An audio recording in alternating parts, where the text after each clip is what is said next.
I'm Charlie, and I'm in the Grenada Chocolate Factory, which is somewhere I've long thought about and fantasized about visiting.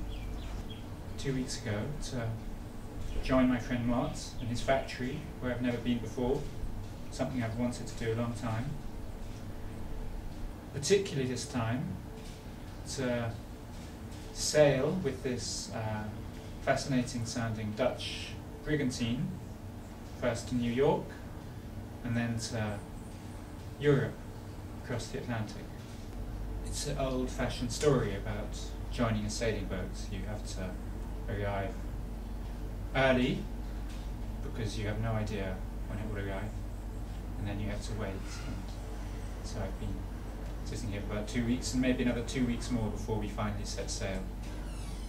And during this time I have absorbed and studied and come to understand more about the Chocolate Factory, this great cooperative of which I was very impressed before I came, but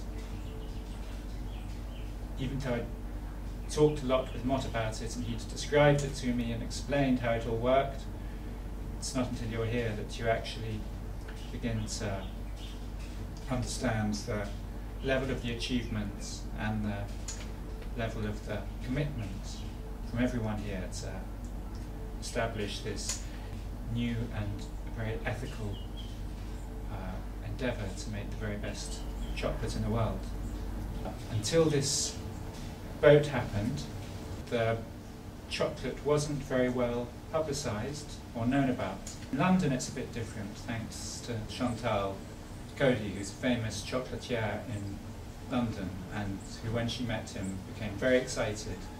And she owns a string of chocolate shops, and she made the exception of selling the Grenada chocolates in her shops, which she wouldn't do for anyone. No other products exist in her shops except for the Grenada chocolate as a mark of her respect for its quality. Chantal is a neighbour of my shop. I have a little shop, a food shop, who introduced me to Mott when he's in London on publicity tours and promotions. He stays with Chantal, and we made friends. He came to hang out in the shop, and I started selling his chocolate with great pleasure, and we hung out a lot.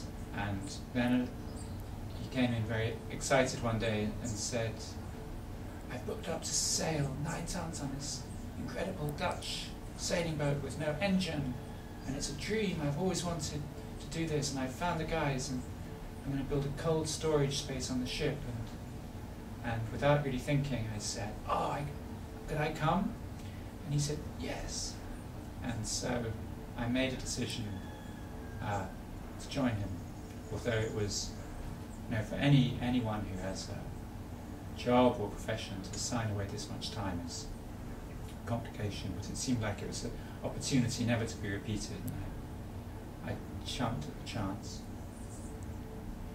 So you're looking forward to spend a lot of time on the sea? Very much. I've always wanted to sail across the ocean on a working boat. I never thought it was going to be possible.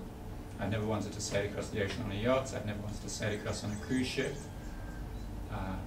This is something I've always wanted to do. It's very exciting to be involved in something that is the fruit of such a mesh of ethical connoisseurship, social equality, ecological low impact. It's very unusual. I think it's going to become very famous quite soon, this chocolate, and I think that the enterprise in Grenada will quite soon grow very fast. Over the next 4 or 5 years, it's going to be very fascinating to watch what happens here. They've all been working incredibly hard here for the last 10 years or so,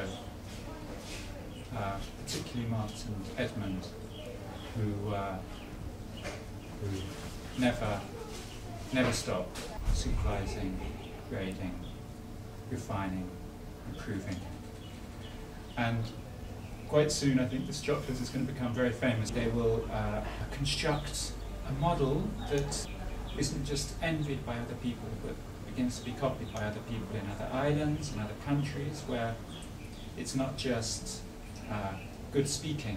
It's absolutely, I can see it's absolutely possible now that the whole industry might be revolutionized with what has been discovered here in this factory.